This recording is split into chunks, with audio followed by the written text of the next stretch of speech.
আসসালামু আলাইকুম। আমার যত ফ্রেন্ড আছেন ফেসবুকে, টিকটকে, অনলাইনের ভিতরে যত লোক আছে, সবাই একটা কথা বলার জন্য আসলাম। সেটা হচ্ছে মনের বড় দুঃখ। সেটা আপনি যতই মানুষে ভালোবাসেন আর যাই করেন, আপনার এক সময় আপনার মাথায় তুলে বাড়ি মারবে সে। আপনার যত বড় বন্ধু হোক আর যাই, আপনার মাথায় বাড়ি জীবনে বন্ধ করতে পারবেন না। এটা আমি না, কবি নজরুল ইসলাম তিনিই বলে গেছেন, আপনি যারে ভালোবাসবেন সে আপনার মাথায় বাড়ি মারবে।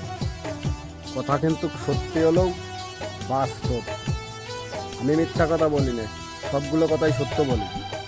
আজকে আপনি ভালোবাসবেন, কালকে আপনার মাথায় তুলে বাড়ি মারবে। ঠিক।